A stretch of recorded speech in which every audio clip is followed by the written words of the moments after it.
Hello students, welcome to channel सब कुछ no. आज आप लोग पढ़ेंगे कक्षा 7 गणित का अभ्यास 5 का F। इससे पहले वाले वीडियो में आप लोगों ने 5 का ही पूरा कंप्लीट वीडियो देखा था, कंप्लीट आप लोगों ने पढ़ाई किया था। तो अगर आप लोग चैनल को नया है तो चैनल को सब्सक्राइब करिए, शेयर करिए और लाइक करिए और वीडियो को पूरा देखिए ताकि एक एक बात आसानी समझ में आ सके। जितना बात कहा जाता है शुरू में वीडियो में या बीच में या लास्ट में, सभी बातों को आप लोग ध्यान से सुनेंगे, एक एक बात को सुनेंगे तभी सारी बातें समझ पाएंगे। केवल बोर्ड पर देखने से सारी बातें समझ में नहीं आती हैं, तो एक एक बात को ध्यान से सुना कीजिए। तो इसमें देखिए 5F में आप लोगों को जानना है परिकेंद्र। परिकेंद्र के बारे में हमने पहले भी बता दिया हुआ है, तो एक बार आप लोग फिर यहाँ देखेंगे। परिकेंद्र भी इस 5F में पूछा जाएगा। तो परिकेंद्र होता क्या है देखते हैं। जैसे मान लीजिए कोई त्रिभुज है,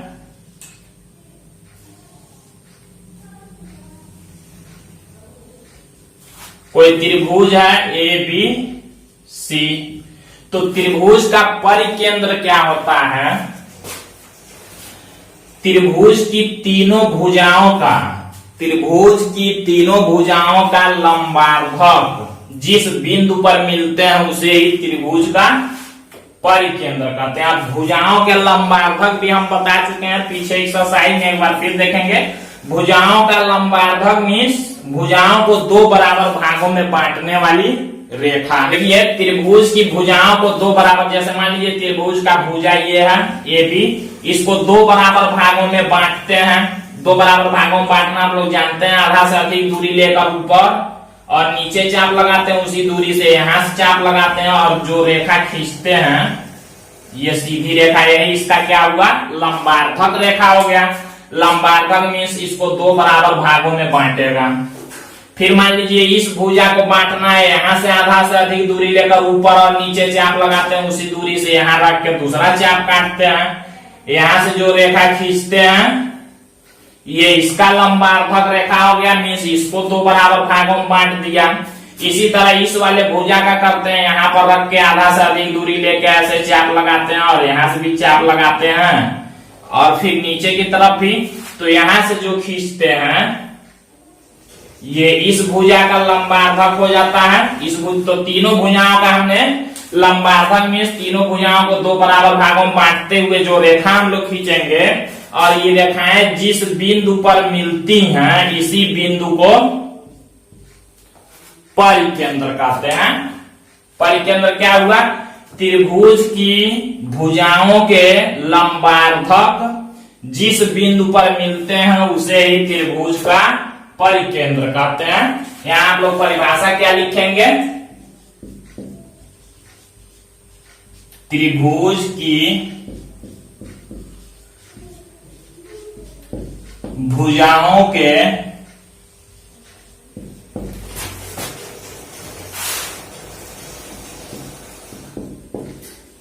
लंबार्धक संगामी होते हैं। यहां हम संगामी भी लिख रहे हैं, संगामी होते हैं। संगामी किसको कहते हैं? मीन्स एक ही बिंदु से होकर जाते हैं, उसी को संगामी भी कहते हैं। तो त्रिभुज की भुजाओं के लंबार्धक संगामी होते हैं और इसी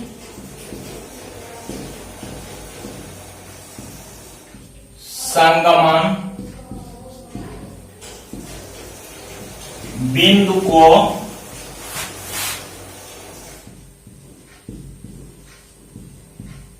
परिकेंद्र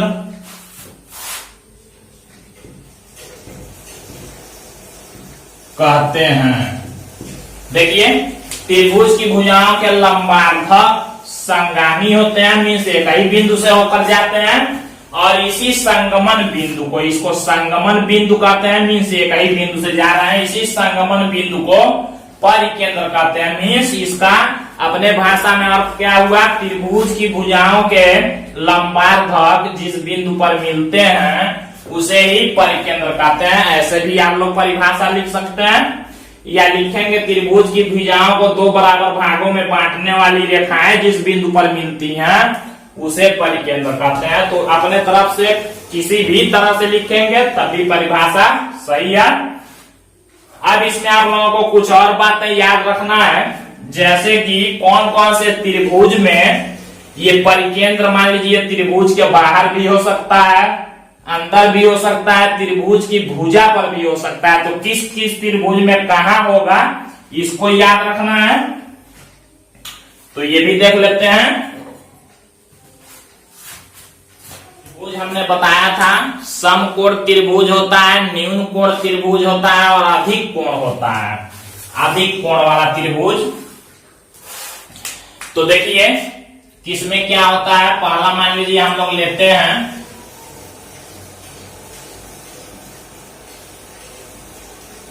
अधिक कोण, सेकेंड हम लोग देखेंगे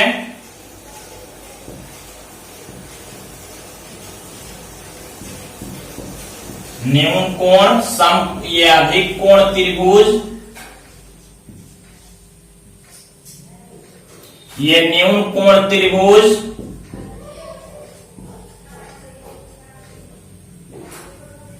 और एक देखेंगे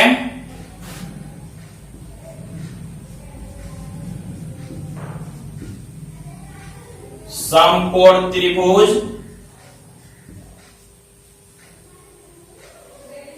अब ये देखिए अधिक कोण त्रिभुज किसको कहते हैं, हमने आप लोगों को बताया भी था, जिस भी त्रिभुज में एक कोण 90 अंश से अधिक का होगा। अब 90 से अधिक मीन्स 90 से अधिक 100, 120 जितना चाहेंगे 90 से अधिक। मान लीजिए हम ये ऐसे बना रहे हैं 120 अंश वाला, ये तीनों मिला लेंगे तो त्रिभुज हो गया। ये मान लीजिए ए बी सी त्रिभुज हो गया। ये कौन सा त्रिभुज है, अधिक कोण त्रिभुज। यहाँ हम लिख रहे हैं फर्स्ट नंबर वाला है। यहाँ पर हम लोग बनाएंगे न्यून कोण त्रिभुज। ये देखिए अधिक कोण यहाँ पर है, ये 120 अंश का हमने बना दिया है। 90 से अधिक वाले को अधिक कहते हैं, 90 से कम सभी होंगे। न्यून कोण में क्या होते हैं, 90 से कम के सब होंगे, और अधिक वाले में 90 से एक कोण केवल अधिक होगा और समकोण में एक कोण 90 का होगा। इसमें सभी कोण 90 से कम के होते हैं। देखिए ये मान लीजिए न्यून कोण हमने बना दिया ऐसे, ये सेकेंड वाला हो गया फिगर, न्यून कोण है, सभी कोण ये 90 से कम ही के हैं। और ये समकोण त्रिभुज में हम लोग एक बना लेते हैं, ऐसे सीधा होता है, आप लोग जानते हैं समकोण त्रिभुज, जो सीधा यहाँ दो रेखाएं होती हैं यही 90 अंश होता है। इसका भी नाम लिख लेते हैं, इसका भी नाम लिख लेते हैं। ये फिगर 3 हो गया। तो देखिए अब अधिक कोण क्या होता है, एक कोण 90 से अधिक होगा तो अधिक कोण कहते हैं। न्यून कोण त्रिभुज तीनों कोण 90 से कम हो जाएंगे और समकोण एक कोण कोई 90 का होगा तो इसको समकोण त्रिभुज कहते हैं। अब ये आप लोगों को जानना, जब आप लोगों ने परिकेंद्र पढ़ा तो इसमें ये याद रखना, मान लीजिए कोई पूछ सकता है कि अगर कोई अधिक कोण त्रिभुज दिया तो उसका परिकेंद्र कहाँ होगा, त्रिभुज के अंदर होगा कि त्रिभुज के बाहर होगा कि त्रिभुज पर होगा। इसी तरह से न्यून कोण त्रिभुज में भी और अधिक कोण ये समकोण त्रिभुज में भी। तो देखते हैं हम लोग, तो जो ये अधिक कोण त्रिभुज होता है इसमें जो होगा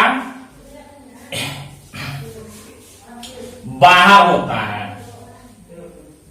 इसका मान लीजिए हम लोगों ने ऐसे खींच लिया और एक इसका खींच लेते हैं, इसका ऐसे खींच लेते हैं और एक इसका खींच लेंगे। तो देखिए यहाँ पर P है, तो मीन्स क्या याद रखेंगे, अधिक कोण त्रिभुज में जो परिकेंद्र होगा बाहर होगा, बाहर को कहते हैं बाह्य क्षेत्र में। ये देखिए न्यून कोण वाला त्रिभुज है, इस न्यून कोण में हमेशा त्रिभुज के अंदर होगा। जब खींचेंगे आप लोग तो त्रिभुज के अंदर P होगा। तो यहां क्या लिखेंगे, अंदर को कहते हैं अंतः क्षेत्र, मीन्स अंदर है।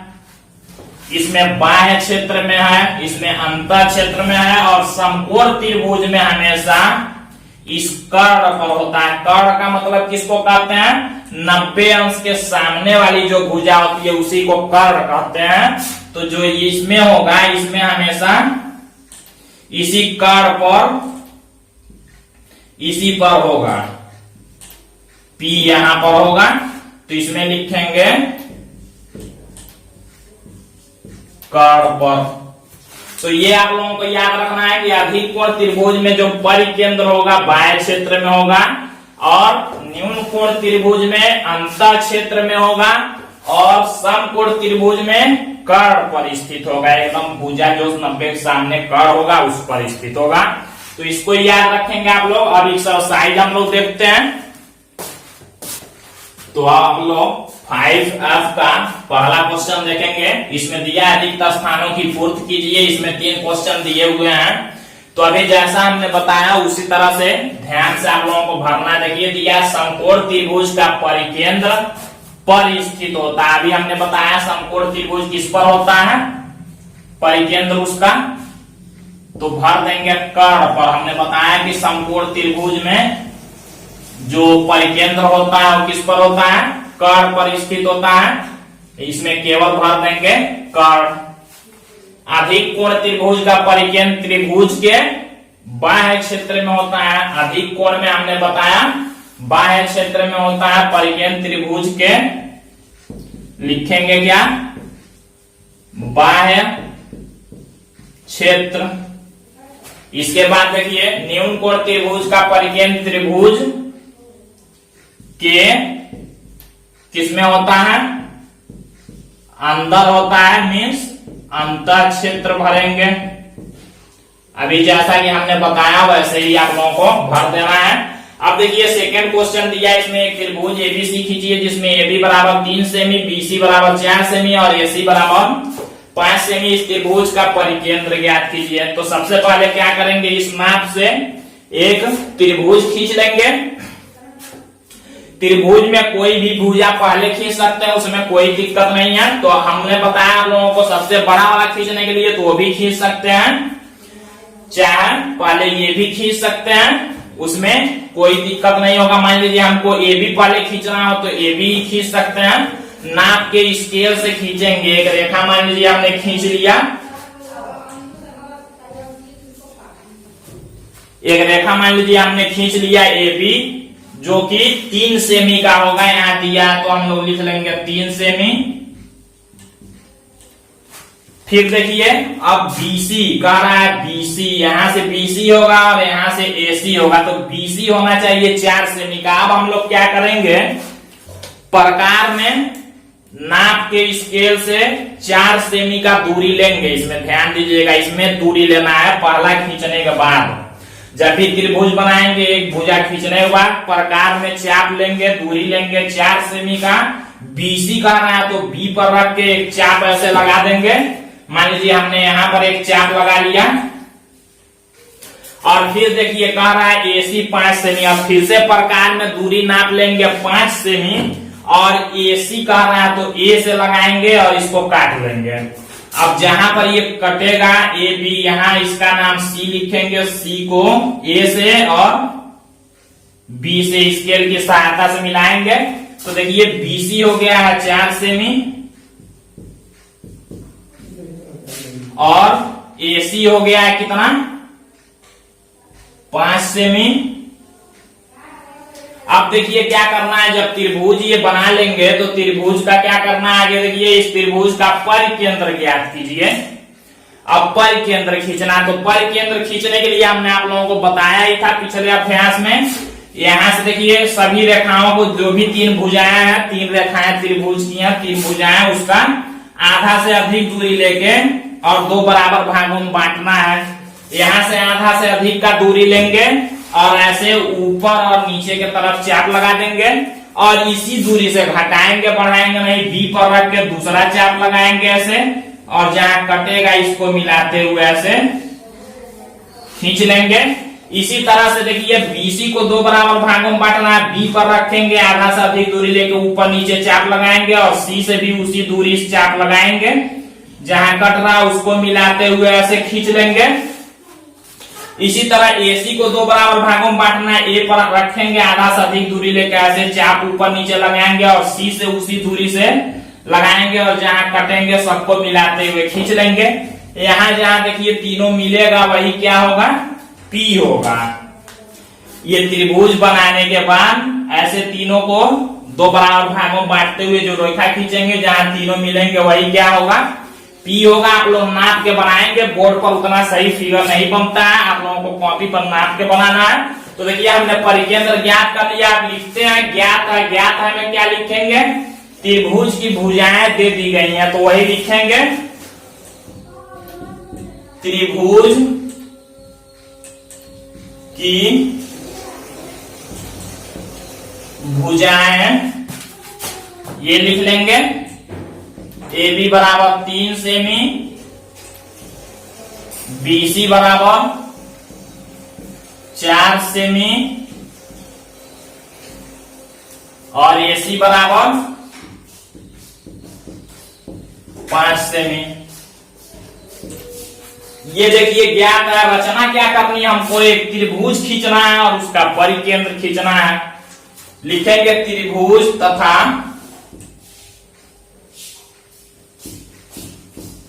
उसका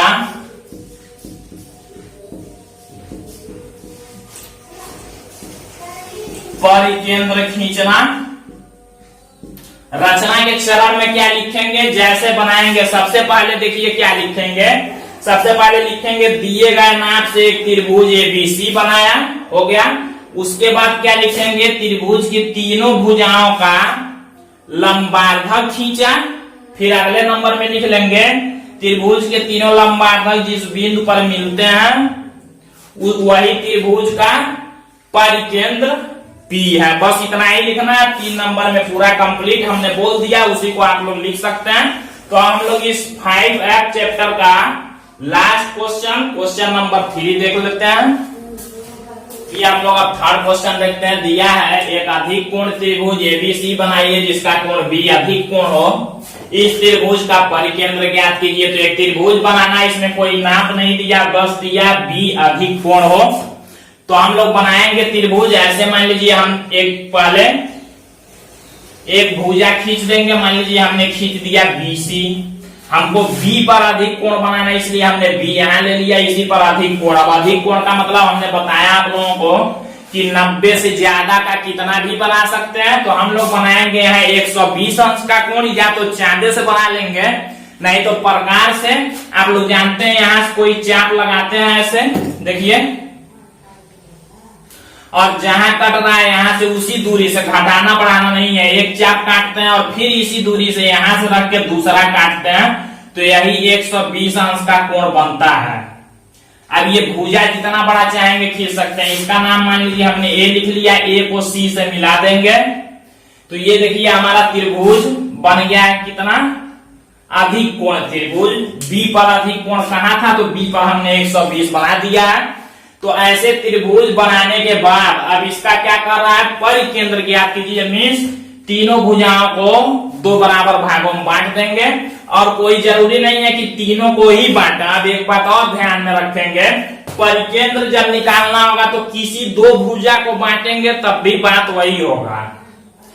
परिकेंद्र जब निकालना होगा तो तीनों भुजाएं जिस बिंदु पर मिलती हैं उसको कहते हैं, लेकिन परिकेंद्र निकालना है, दो ही भुजा अगर निकालेंगे तो वहीं परिकेंद्र हो जाता है। जैसे मान लीजिए BC को हमको दो बराबर भागों में बांटना है, तो B पर प्रकार को रखेंगे, आधा से अधिक दूरी लेकर ऐसे ऊपर नीचे चाप लगा देंगे, और इसी दूरी से C पर रख के दूसरा चाप लगाएंगे जहां कट रहा है, ऐसे इसको खींच लेंगे।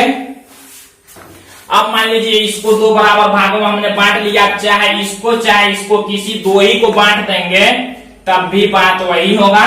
तो मान लीजिए हमको इस भुजा को बांटना है, तो इस पर रख के आधा से अधिक दूरी लेके ऐसे चाप ऊपर नीचे लगाएंगे, और उसी दूरी से यहां से दूसरा चाप लगाएंगे जहां कटेगा, ऐसे मिलाते हुए खींच लेंगे। यहाँ जहां देखिए दो ही भुजा जहां मिल जाएंगे वही परिकेंद्र होगा। तीसरा खींच भी सकते हैं और नहीं भी खींच सकते हैं। तो हमने देखिए अब लिखा हुआ, जैसे बनाएंगे वैसे लिखेंगे भी। ज्ञात है में क्या लिखेंगे, त्रिभुज बनाइए कह रहा है, केवल दिया कोण बी अधिक कोण, तो लिखेंगे त्रिभुज एबी सी का कोण बी अधिक कोण, यही केवल दिया क्वेश्चन में कि त्रिभुज एबीसी बनाना, उसका कोण बी अधिक कोण होना चाहिए।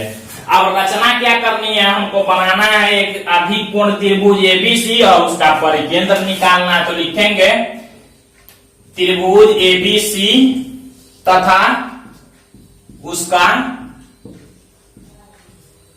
परिकेंद्र, इसी का रचना करना है। यहाँ लिख लेंगे अधिक कोण त्रिभुज, अधिक कोण त्रिभुज एबीसी तथा उसका परिकेंद्र। रचना के चरण में क्या लिखेंगे, पहले नंबर में लिख लेंगे एक अधिक कोण त्रिभुज एबीसी बनाया जिसमें कोण बी अधिक कोण है। पहले नंबर में क्या लिखेंगे, एक त्रिभुज एबीसी बनाया जिसमें कोण बी अधिक कोण है। दूसरे नंबर पर क्या लिखेंगे कि त्रिभुज के किसी दो भुजाओं का लंबार्धक खींचा, केवल दो ही करेंगे तब भी सही है, तीनों करेंगे तब भी। त्रिभुज के किन्हीं दो भुजाओं का, या ऐसे लिख लेंगे त्रिभुज की भुजाओं बीसी और एसी का लंबार्धक खींचा। तीसरे नंबर पर लिख लेंगे ये दोनों लंबार्धक बिंदु पी पर मिलते हैं, अतः बिंदु पी त्रिभुज का परिकेंद्र है। तो इतना आप लोग सुन के लिख सकते हैं। तो ये चैप्टर पूरा 5F कंप्लीट हुआ है। इसके बाद आप लोग अगले पार्ट में 5F के बाद देखेंगे एक्सरसाइज। तो आज के लिए बस इतना ही।